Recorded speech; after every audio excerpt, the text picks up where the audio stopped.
दोस्तों, आज के वीडियो में गन्ने की खेती की ए टू जेड पूरी जानकारी देने की कोशिश करेंगे कि ये किस किस समय हमें बोना चाहिए, किस किस समय बो सकते हैं और हमें बोते समय क्या क्या सावधानी रखनी चाहिए और किस प्रकार हम अपने गन्ने से ज़्यादा पैदावार ले सकते हैं, वो भी कम लागत में।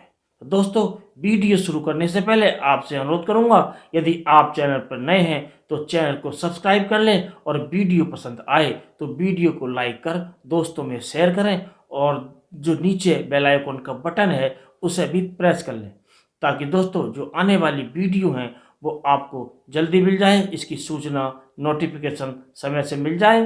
तो दोस्तों, हम जो गन्ने की खेती करते हैं वो 3 तरह से करते हैं, 3 समय में करते हैं। सबसे पहले जो खेती हम करते हैं, जो शरदकालीन खेती करते हैं, वो सितंबर के लास्ट में या अक्टूबर में उसकी बुवाई की जाती है। और दोस्तों, उसके बाद जो खेती होती है बसंतकालीन खेती होती है। बसंतकालीन जो गन्ने की हम बुवाई करते हैं वो करते हैं फरवरी या मार्च में। और दोस्तों, जो तीसरी बुवाई की जाती है वो करते में है आपकी जो गेहूँ होता है, और गेहूँ की कटाई के बाद अप्रैल के महीने में, अप्रैल के लास्ट में, या कुछ किसान भाई हमारे मई के शुरू में भी गन्ने की बुवाई करते हैं। तो दोस्तों, ये कोई सी भी आप बुवाई करते हैं, सब में जो मेन बात है वो हमें ये करना चाहिए कि हमें अपनी ज़मीन की जो कार्बन की मात्रा है वो बढ़ानी चाहिए। और दोस्तों, कार्बन की मात्रा बढ़ाने के लिए हमें ये प्रयास करना चाहिए कि गन्ना बुवाई से पहले हमें ढैंचा या सनई या लोबिया, जो ये फसलें हैं, ये जो हरी खाद हैं, इनकी बुवाई करनी चाहिए। और दोस्तों, उसके बाद मिट्टी पलटने वाले हल से उसको पलटकर और उसको मिट्टी में मिला लेना चाहिए। और जब अच्छी प्रकार सड़ गल जाए, हमारी ज़मीन तैयार हो जाए, तब हमें उसकी जुताई करके अपनी ज़मीन की तैयारी करनी चाहिए। और दोस्तों, जब हमारी तैयारी पूरी हो जाए तो उसके बाद हमें अच्छे बीज का चयन करना चाहिए। और अच्छे बीज से मतलब हमारा है स्वस्थ बीज, जिसमें बीमारी ना हो और उस वैरायटी में जो बीमारी हैं कम से कम आती हों या नहीं आती हों, और उसकी पैदावार ज़्यादा हो, जांचा परखा हो, इस प्रकार का बीज हमें चयन करना चाहिए। और दोस्तों, बीज काटते समय इस सावधानी बरतनी चाहिए, जो नीचे का करीब 1.5 से 2 फीट का जो जड़ों का एयर का जो गन्ना है उसे हमें छोड़ देना चाहिए, उसे बीज में प्रयोग नहीं करना चाहिए और ऊपर के भाग को हमें बीज में प्रयोग करना चाहिए। और दोस्तों, जब हम अपने गन्ने की बुवाई करते हैं वो ट्रेंच विधि से भी कर सकते हैं और रिंग पिट विधि से भी कर सकते हैं, जो हमारी पारंपरिक विधि है उससे भी हम कर सकते हैं। तो जैसे भी हम बुवाई करते हैं तो हमें बुवाई कर लेनी चाहिए।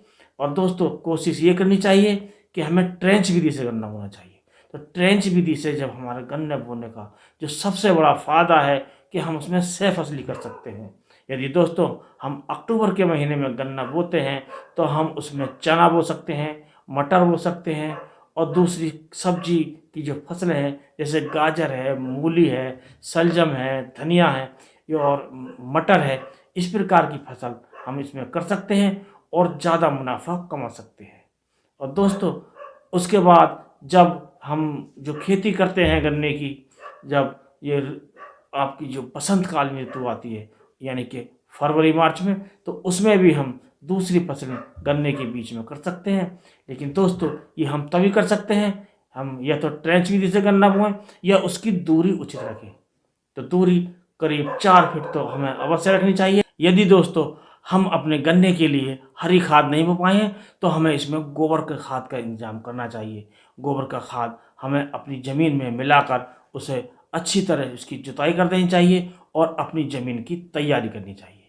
और दोस्तों, बुवाई करते समय जो सबसे पहले जो बात होती है वो होती है फर्टिलाइज़र्स की, कि हमें कौन कौन से फर्टिलाइज़र्स में प्रयोग करने चाहिए, जो हमारे किसान भाई रासायनिक फर्टिलाइज़र्स यूज करते हैं। तो इसमें हमें कोशिश करनी चाहिए जो सिंगल सुपर फास्फेट होता है उसके हम 3 बोरे लेना चाहिए, और 1 बोरा लेना चाहिए हमें यूरिया का, और 1 बोरा लेना चाहिए हमें एमओपी का। इस प्रकार हमें इसकी बुवाई करनी चाहिए। यदि दोस्तों आप इसमें डीएपी का प्रयोग करते हैं तो 1 बोरा डीएपी ले सकते हैं और आधा बोरा एमओपी का ले सकते हैं, और इस प्रकार बुवाई कर सकते हैं। और यदि दोस्तों आप 12-32-16 का प्रयोग करते हैं तो आपको करीब 80 किलोग्राम प्रति एकड़ के हिसाब से ये 12-32-16 का प्रयोग करना चाहिए। यदि दोस्तों आप इस प्रकार प्रयोग कर लेते हैं तो आपको खेत को किसी भी पोषक तत्व की कमी नहीं रह पाएगी। अब दोस्तों बात करते हैं कि हमें इसमें कौन कौन से पेस्टिसाइड्स यूज करने चाहिए जिससे हमारे खेत में, हमारे गन्ने की फसल में विभिन्न प्रकार के कीड़े नहीं लग पाएँ और हमारी फसल अच्छे से ग्रो करे। तो दोस्तों आप इसमें बुवाई के समय 2 प्रकार के पेस्टिसाइड यूज कर सकते हैं। इसमें आपको लेना है थाइमेथोक्सोम 25% WG, आपको 500 ग्राम लेना है। और दोस्तों इसके बाद आपको लेना है फिप्रोनिल 5% एससी के रूप में जो आता है। इन दोनों को आप मिट्टी में मिला लें और मिट्टी में मिलाकर आप खाद में मिलाकर इसका प्रयोग कर सकते हैं और अपने गन्ने की बुवाई कर सकते हैं। लेकिन दोस्तों आपको बुवाई से पहले एक बात और ध्यान रखनी है कि आपको अपने बीज का शोधन अवश्य कर लेना चाहिए। और बीज का शोधन करने के लिए आपको कुछ कार्बनडाजिम आता है 50% WP के रूप में, उसमें अपने बीज का शोधन कर सकते हैं। और शोधन करने के लिए आपको 1 ग्राम कार्बनडाजिम आपको 1 लीटर पानी के हिसाब से जितना आपका पानी लगे आप उसका प्रयोग करें, और जिससे आपका जो जमाव होगा गन्ने का वो बहुत बढ़िया होगा और अच्छा होगा। क्योंकि दोस्तों जो गन्ने का जो पैदावार है वो जमाव पर निर्धारित होता है, क्योंकि जितना अच्छा जमाव होगा उतने ज़्यादा कल्ले होंगे और हमारी जो पैदावार है वो ज़्यादा मिलेगी। और दोस्तों इसके बाद इसी प्रकार आप जो शरतकालीन के बाद जो बुवाई करते हैं बसंतकालीन में, यानी कि फरवरी में या मार्च में, तो इसी प्रकार के फर्टिलाइजर्स और ये आप पेस्टिसाइड यूज करें। और दोस्तों और उसके बाद जो ग्रीष्मकालीन गन्ना आप बोते हैं उसमें गेहूं की कटाई के बाद, तो उसमें भी आप इसी प्रकार के फर्टिलाइजर्स और पेस्टिसाइड यूज करें। यदि आप ऐसा कर लेते हैं तो आपके जो गन्ने में बहुत समय तक पेस्टिसाइड यूज करने नहीं पड़ेंगे और आपका जो गन्ना होगा वो अच्छे से ग्रो करेगा। और दोस्तों आपको जो जो ग्रीष्म काल में यानी कि अप्रैल में या मई के स्टार्टिंग में जो आपको गन्ना बोना है, आवश्यकता बोने की हो, यानी कि आप गेहूं कटाई के बाद गन्ना बोते हैं, तो आप एक समस्या अवश्य ध्यान रखें, क्योंकि उस समय बहुत कम बचता है और हमें बहुत जल्दी करना पड़ता है और उसके बाद बरसात भी आ जाती है और हमारा गन्ना अच्छे से ग्रो नहीं कर पाता है। तो दोस्तों आपको चाहिए कि आप 1.5 महीना यानी कि 45 दिन पहले आप इसकी नर्सरी तैयार कर लें। यदि आप नर्सरी तैयार कर लेते हैं तो आपका जो गन्ना है वो 1.5 महीने यानी कि 45 दिन अगति हो जाएगा, जिससे उसे विकास करने में पूरा समय मिलेगा और आपका जो गन्ना है ज़्यादा उत्पादन देगा। और दोस्तों इससे संबंधित जो वीडियो जो नर्सरी से संबंधित कि आपको नर्सरी किस प्रकार तैयार करनी है, इसके संबंधित ही हम वीडियो लेकर आएंगे। आप चैनल पर बने रहिए और ये वीडियो भी आपको सीख देखने मिलेगा। और दोस्तों आप इस प्रकार गन्ने की बुवाई करके अपने जो गन्ने की जो पैदावार है ज़्यादा ले सकते हैं। और दोस्तों इसके बाद जब आपका गन्ना अच्छे से ग्रो करने लगे तो आपको इसमें मिट्टी भी चढ़ानी चाहिए। और मिट्टी चढ़ाने के बाद जुलाई के महीने में आपको इसकी बधाई पर ध्यान देना चाहिए। जब गन्ने की लंबाई अच्छी हो जाए तो आप उसकी बंधाई अवश्य करें, क्योंकि जो बंधाई हम कर लेते हैं तो हमारा गन्ना गिर नहीं पाता है।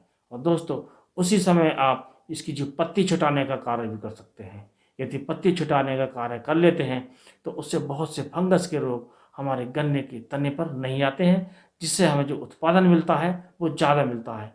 क्योंकि फंगस तो आती ही नहीं है और उसके साथ साथ हमारे जो पौधों को हवा भी मिलती है और जो सूर्य का प्रकाश है वो भी अंदर पहुंचता है लाइनों में और हमारा जो गन्ना है वो ज़्यादा उत्पादन देता है।